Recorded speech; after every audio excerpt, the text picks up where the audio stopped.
A while ago, I decided I wanted to learn how to draw eyes in any angles and any perspective. And now that I'm really comfortable about it, I can teach you guys how to do it. So be a good pupil and pay attention. First, let's clarify the names of the parts that we are going to talk about in this video. So this is a PDF that I made. It's a note that I was taking while I was drawing and studying all this stuff. And I'll link a video below so you can get it for free with almost the process video that I did for the exercise and the drawings that I made for drawing eyes in different angles and all that stuff, right? Link below. So, you know, everything starts with the roots, with the bare bones, and yes, you hear right, bones. Bone! The eye socket and the surroundings will give you all the information that you need. Starting with the eye bridge, which is this part here, is like the above the eye, this bold space that you see in between the eyebrow and the upper eyelid. And then we have the eye socket itself, which is this place here, this part here, which is the holder of the eyeball. So the eyeball fits inside of that and it's like deep in the skull to protect it from external factors like weather and bumps and hits and all that stuff, because they are really squishy and really fragile, so it needs protection. And then we have the glabella, which is the space in between the eye sockets. And it's also important because it will tell us where the eyebrows end. And it's also really important to know about this, because this space here at the end of the day is like what is called also the third eye of the skull. That's why I keep stressing about studying the skull and the bones of the body, and still no one's listened to me. Then we have the tear duct, which is this space in between the eyes and part of the caruncles, right? It's literally this part here that goes through the eye and have like this thickness in the eyelid. Then we have the sclera, which is the white part of the eye. Then the upper lid, this one here. This one there. Then we have the pupil, which is the dark part inside of the iris. Then we have the iris, which is the colorful part of the eye and the one that is containing the pupil. And then we have also the bottom lid, which is this one here. And we also have one part that is difficult to see here in the front view because it's translucent, right? It's transparent. So we're going to take a profile view of the eyeball. And then we have the last part, one that is really important, which is the cornea. It's this bubble here sitting on top of the iris. Next, we're going to go a little bit deeper into the different parts of the eyes. And let's start with the eyelids. So, as you can see here, the eyelids wraps around the eyeball. So this is one and this is the second one. And they also have some thickness, right? They're not just plain thin paper on top of the eyeball. They have some thickness, which is important to show because it will give you this 3D shape of the eye itself. Also, when you close the eye, let's imagine this eye is closing here. The upper eyelid will do most of the job of closing the eye. So this portion here will be the upper eyelid, and the lower eyelid would do almost nothing here. So when you're drawing a side view of the eye, make sure to make that eye here, like you'll get this kind of shape on the upper side because the eye is closing in that direction, like the upper lid is the one that is making almost the whole job. Then we have the cornea, and the cornea, it is a bubble on top of the iris which have a convex form. As the eyeball moves around, the eyelid is deformed in the direction where the cornea is looking up. So the cornea / iris, because it's on top of the iris. That means that we have the eyelid here with this shape, this kind of triangular shape, and this angle is always going to be where the cornea is pointing on. So if the eye is looking in this direction, let's take a look quick in this direction here. You can see it's pointing on this direction, and now that it's looking to the side, it's pointing in this direction, this triangle, right? Like this. And if it's looking up, it's pushing even more the upper eyelid, so it's almost looking like a full triangle there. And if it's looking to the other side, you see like the point of the triangle goes into this direction. And as you saw me earlier, you can simplify the eyelid into different planes. The upper eyelid have basically 3 planes, which is this. It's like 1, 2, 3. And then the lower eyelid, you can, and then the lower eyelid, you can just simplify it into 2. Sometimes you can do 3 if you want, but most of the time with 2, it's already gone. But that also depends on the style. If you want a more realistic style, like you have also see like in Naruto, for example, the eye of Rock Lee. I'll put an image of him here. It's basically something like this. It's literally a circle with the pupil inside. So this one actually depends of your style. But if you're doing realistic stuff, this is actually a good tip to get the basic shape of the eye first and then jump into more complex stuff. So keep that in mind. Then we have the sclera. As you can see, it's the white part of the eye. And what is most important about this is like you have to treat the sclera as if it was a sphere, because it is a sphere. That's basically 90% of the eyeball, right?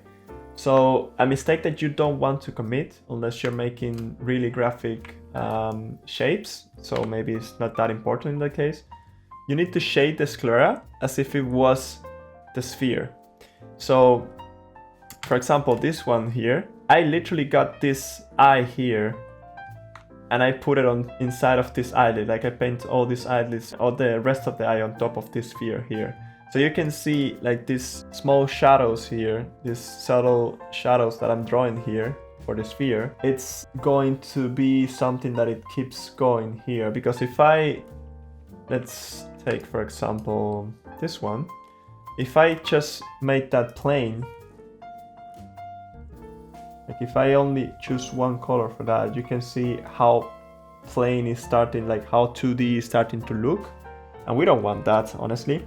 So shade it and you'll get a much more 3D effect on the eyes. You can use a soft brush for this one if you want. It doesn't have to be something that hard. Like actually this is a really good example of that. Like that looks more sphere, more 3D in my opinion. Then we have the iris and the pupil. We said that the cornea is a convex form. So it's like a bubble on top of the iris, right? I like to treat the iris as if it was a concave form. So what do I mean with that? Like it's a good idea.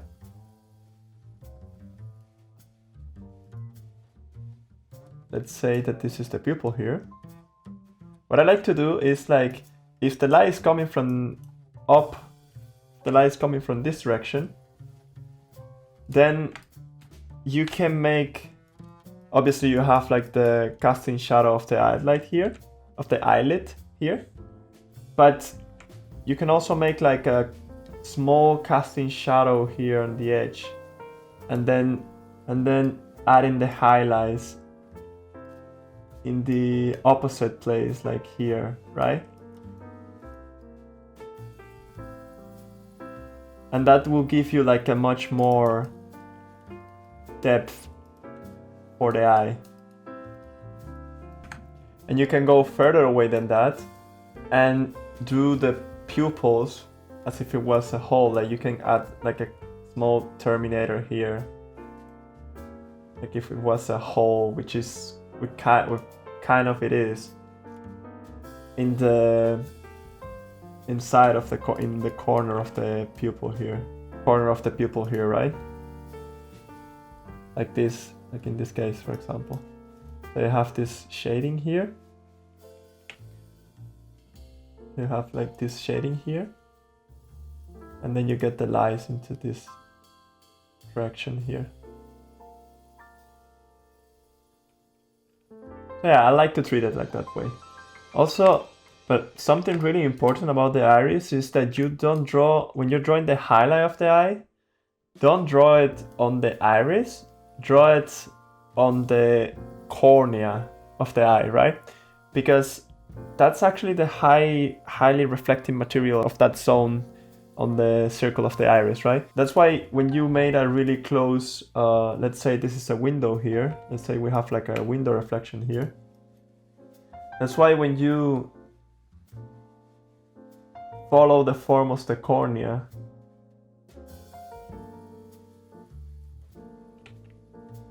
you get like this more life reflection. It's like more true, like it gives you more, even more 3D feeling in your drawing if you do like this type of things, right?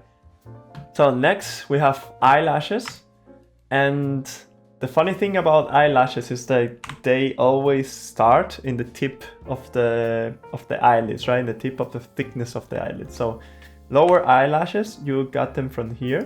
Like actually it's better if I show you a picture for that. So this is a really good example. You can see here how the eyelashes start on the top of the thickness of the, like this is the thickness of the eyelid itself, like this here also. And then the eyelashes start at the end, the lower lid, and on top in the upper lid, right? When you're drawing then the eyes, you have to respect that and put when you put the thickness here of the eyelid, then you can draw the eyelashes here on the bottom like this. And it is important not to do this and draw each eyelash individually, but to group them, it's better if you like group them into triangular shapes maybe, and like in the lower lid is a little bit less than in the upper lid, because the upper lid is the one that is keeping the eye, the upper lid with the eyelashes is the one that is keeping the eye away from danger, let's say like water from raining or the sunshine when it's too bright. So it's better if you like do this and group them into shapes. And then you point maybe one or two that are sticking out of the group. And also really important when you're doing the profile view, make sure that the eyelashes go like in this swooping here shape, because they tend to curve. They tend to curve up, right? Eyelashes are not straight most of the time. They tend to curve up or down for the lower eyelid. And lastly, we have eyebrows. The eyebrows, as you can see, they start at the top of the eye ridge here. Then they go a little bit down and then end up, that's depending of the person, but most of the time they end up like here, where the glabella begins, right? And the direction is always like in the standard expression is always like, it's almost always like in this direction here. It's like arcing up like you're in a mat, like you're mat or something. So now we're going to learn what are the measurements that we need to take in account when you're going to position the eyes in the face. For that, we also need to know the proportions of the face first, which is we make a line from between the hairline and the chin, like this. And then if we divide that in 3 equal parts, we'll get the eyebrow line, the nose line, and the chin line, like the mouth section line. Also, this line goes right in the middle of the face because faces are bisymmetrical or almost bisymmetrical, meaning that everything that is on the left will be in the same position on the right for a normal person, right? Now that we have these 3 sections, the second section is the one that is going to tell us where the eyebrows go. So this one here is the line of the eyebrows. And the middle of the face is more or less, like the middle of that huge line that we have here vertically, is more or less landing on the lower eyelid for a standard expression, more or less. In between of that space is where we can put all the position of the eye and all the stuff, right? But something that I like to do first is to do this shape here, following the brow ridge, the cheekbone, and then we just do a straight line to the other side because we are not taking right now in account the nose. Do the same on the other side, following the brow ridge, then cheekbone. This is called the mask method. It's a shape that is going to have all the information we need for the eyes. So we're drawing that shape now, and then we position on top of that middle line the shape of the eyes. Don't worry, I'll show you how to do this in a second. It's just to have general idea of where I'm going to put the stuff, right? Then I'll just do this circle here. That will be what is indicating the brow ridge. And now we're jumping into the eyes. Hello, Big Track Editor here. And that's one of the files what I was doing the Jim Carrey's drawing here. So I'll go again and I will explain to you what is the basic structure that I use for drawing eyes.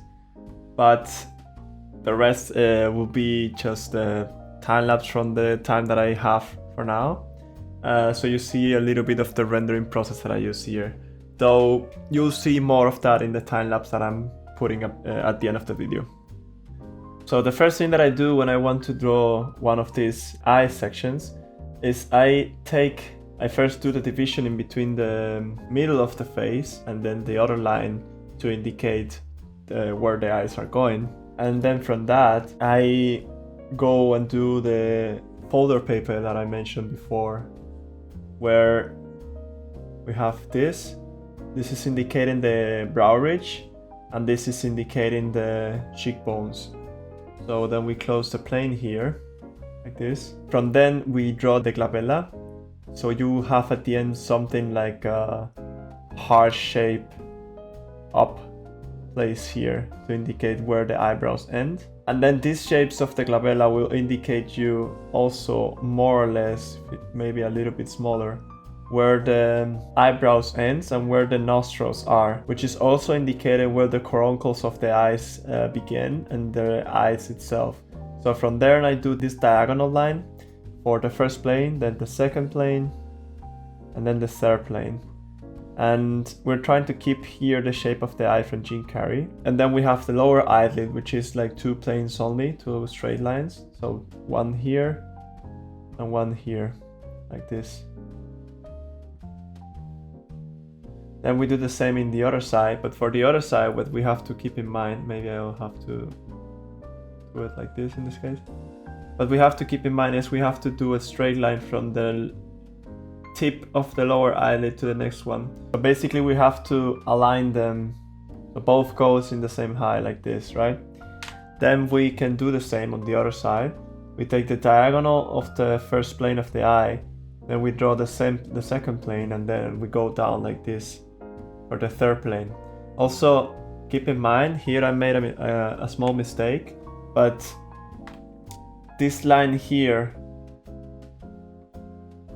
goes a little bit more inclined upwards because the caruncle of the eye, and most of the time, is a little bit lower than the other caruncle, meaning that this one here is a little bit upper than the other one here, and then we have the caruncle here, and then the two planes of the lower eyelid with the end of the other eye here a little bit upper than the previous one.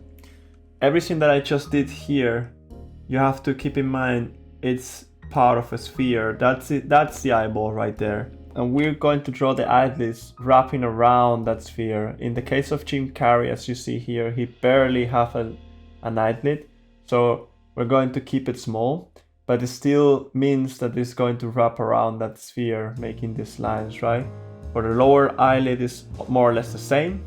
Then we keep the planes. We keep exactly the same planes as the upper line of the eyelid, and then we have to do the same on the other side. The other thing that I would like to do here in this eye first before jumping on the other one is to mark that plane of the eye ridge, indicating that bald space between the eyebrows and the eye. I like to do that because I know that's catching a lot of shadow or I like to do that because I know that's something that is going to catch a lot of shadow or light depending of the position of the light. In this case it's a top right angle, so you have a shadow in this area, and then the eyebrow will start from here go a little bit down. In this case, you have a like kind of a sad expression, I'll say. So you will go like this, and that's the eyebrow itself. Maybe it's a little bit higher. We'll correct that.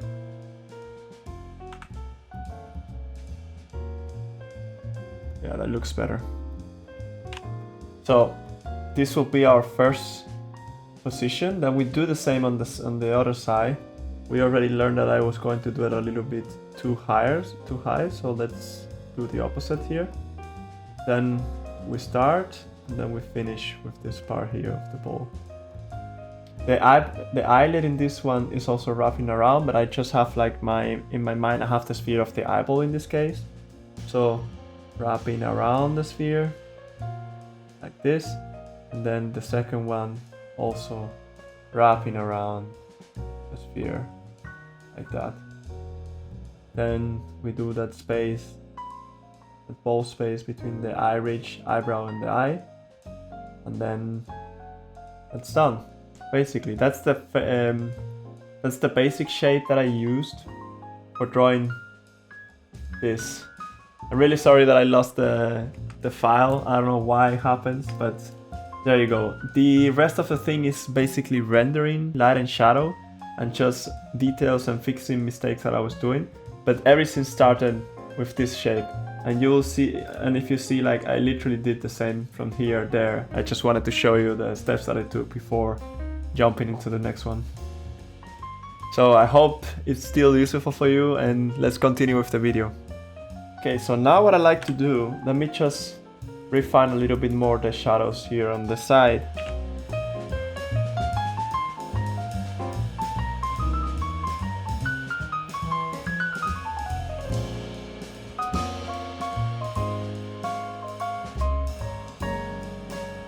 Now what I like to do is I like to make a selection here.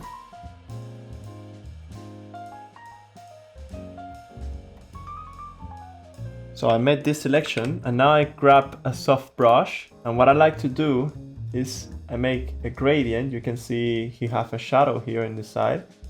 So I made this gradient here to give the eye a more 3D looking effect, right? So that's one. And now what that's going to do is when we start adding our highlights, we'll get a really juicy effect. You'll see in a minute. So remember, we follow now the shape of the cornea.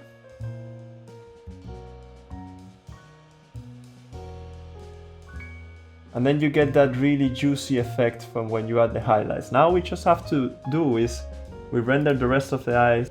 And this is basically, it's like the rest of the thing that I will do, I'll just speed out the process because I'm just rendering basically. So at first you just need to remember that shape, that basic shape that we did at the beginning. Because the rest is just rendering, that this is all you need to place the eye, and then you just have to know how the eye looks three-dimensional. Like it's a sphere with stuff that is, with the eyelid that is wrapping around the sphere, then you have the tips of the skull, so you just memorize that, you just remember that, and then the casting shadows and stuff will be easier for you when you have all that stuff in your mind, right? So I'll just speed up this a little bit, and I'll see you on the profile view.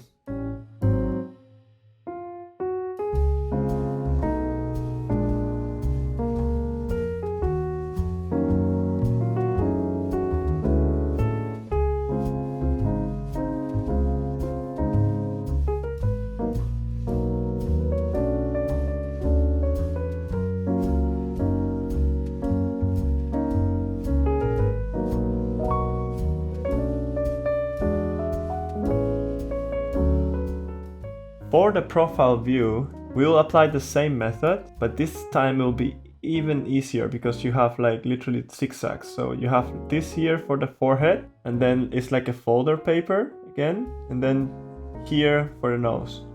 Then this wraps around for the eyebrow, goes like this for the eye bridge, then goes here for the cheekbone, and then connects to the nose. Now remember, we are going to draw the eyes here, more or less, in the case of a reference. And for the profile view, you just have to like do a cone like this, and then like this.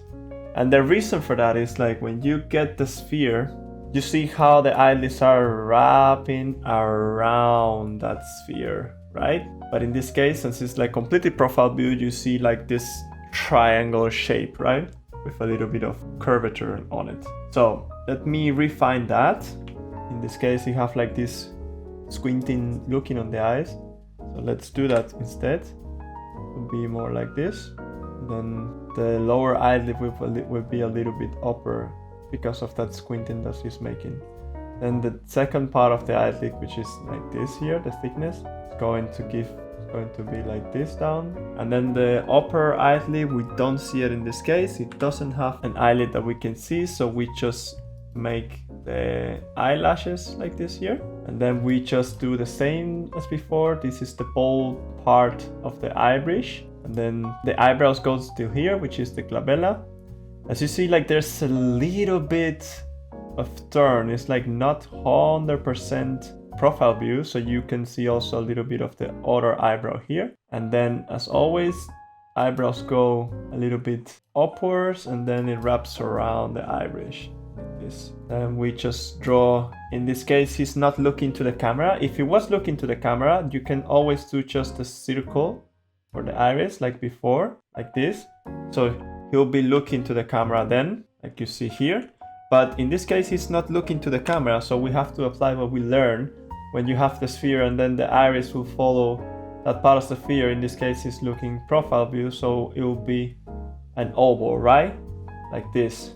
So that's exactly what we're going to do right now.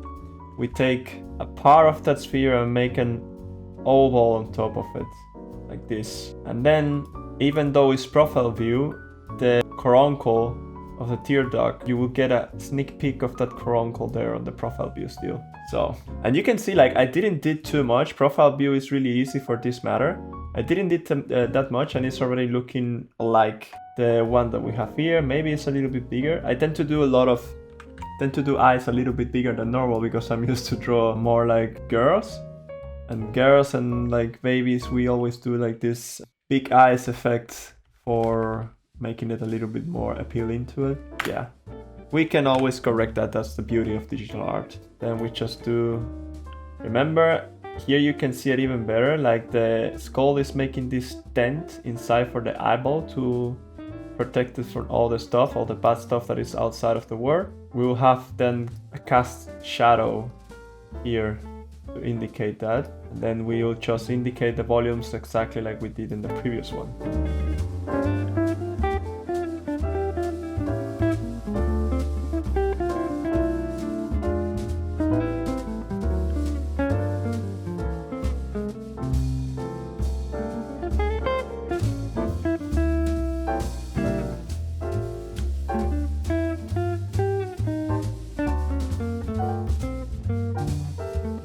So yeah, this is basically my approach to drawing eyes. I just do this folder paper shape and then I put the structure with the proportions and rules that I told you before. I have a couple more of time-lapse that I want to play for you in case you want to see more examples of how I did this. I'll see you after the time-lapse are finished.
So that was everything. I hope that you really enjoyed, that you learned something. I made a Discord server for the channel for feedback, where you guys can leave the works related to the videos that I have been posting. If you have any questions related and you would like to have some feedback from me related to those videos, you can always welcome to post your stuff there. I'll pick a few of them, and then I'll make a feedback video with your drawings and see how can I help you guys to try to achieve together the results that you would like. So if you would like to participate on that, leave your entries on the feedback channel, and I'll see you on the next feedback video. A quick note that I want to tell you guys about. I know I'm not consistent with the videos that I'm uploading to YouTube, and the reason is I'm documenting the journey as I'm doing the stuff myself. Sometimes it takes weeks for me to learn something new before I can actually explain it to you guys, or I can show it to you, like the progress that I made or not when I'm doing something. So bear with me on that, but I promise I'm not leaving YouTube behind. I'm not disappearing from here. But now that you know how to draw eyes, you need to expand on that. So check here if you would like to know how to draw the human head in any angle.